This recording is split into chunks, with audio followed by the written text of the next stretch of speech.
आजादी आजादी का असली मतलब वही समझ सकता है जिसने कभी गुलामी की हो। हम सौभाग्यशाली हैं कि हमने स्वतंत्र भारत में जन्म लिया। पहले लोग मर जाते थे, मिट जाते थे, फांसी चढ़ जाते थे, क्योंकि उस दौर की देशभक्ति की कसौटी थी।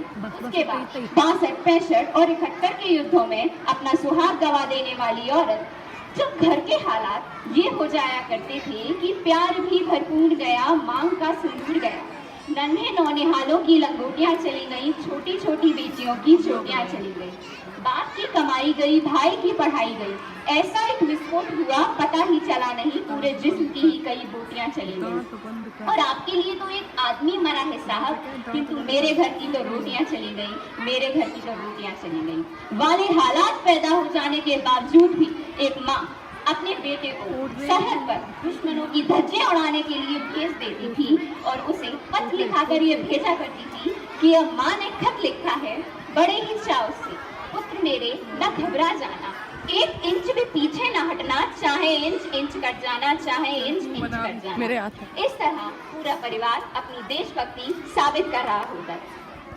आज के इस दौर में वो युवा जिनके ऊपर जिम्मेदारी थी अपने देश, अपने समाज, अपने राष्ट्र की आशाओं को बांधे रखने की, वही युवा अब 4 बाई 4 इंच की छोटी सी स्क्रीन पर अपनी कोमल उंगलियों के गर्जन मात्र से अपनी भावनाओं की इमोजी भेज रहा है।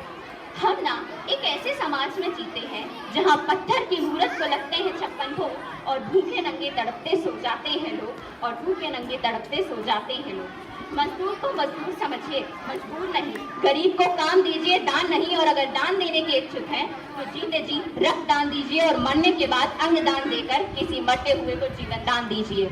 यही सच्ची देशभक्ति, यही सच्चा राष्ट्र प्रेम है।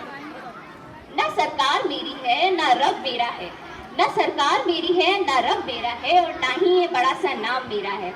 बस इतनी सी बात का गुरूर है मुझे कि मैं भारत की हूँ और ये भारत मेरा है और ये भारत मेरा है।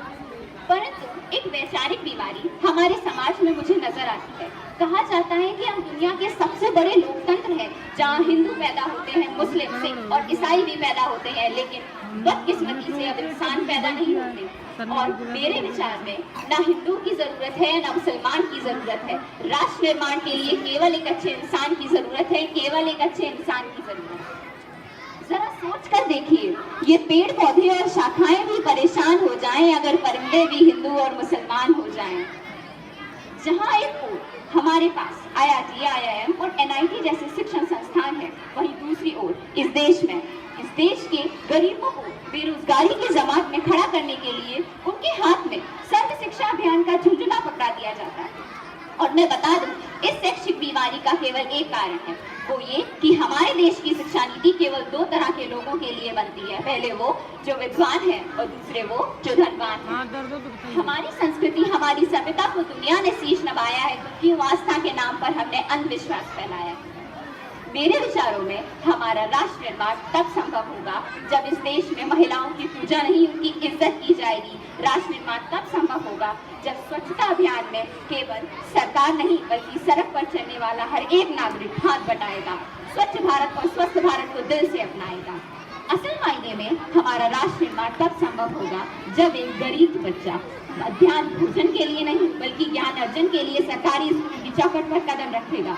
बड़ी बड़ी बातें नहीं, छोटी छोटी कोशिशें करनी होंगी, क्योंकि ठोकर हमें पहाड़ से नहीं पत्थरों से लगा सकती।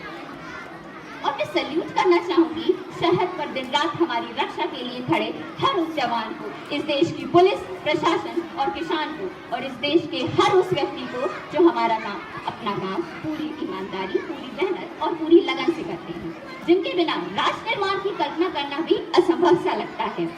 और आज इस मंच पर पूरे जिम्मेदारी के साथ मैं भारत की बेटी ये कहती हूँ कि हमारा राष्ट्र निर्माण तब संभव होगा जब हम सभी, मैं आप, हम सब मिलकर प्रयास करेंगे, क्योंकि हमारे देश की जिम्मेदारी नहीं है हमें आगे ले जाने की, हमारी जिम्मेदारी है अपने देश को आगे ले जाने की, अपने राष्ट्र को आगे ले जाने की, अपने वतन को आगे ले जाने की। और अंत में मैं बस यही कहना चाहूंगी कि काश जिंदगी में कभी वो शाम आए जिस मिट्टी से जन्मे उसके भी कभी काम आए। काश जिंदगी में कभी वो शाम आए जिस मिट्टी से जन्मे उसके भी कभी काम आए। हर शाम को यही दुआ है रब से, देश के लिए खुद को कुर्बान कर, काश शहीदों में मेरा भी नाम आए, काश शहीदों में मेरा भी नाम आए। जय हिंद, वंदे मातरम।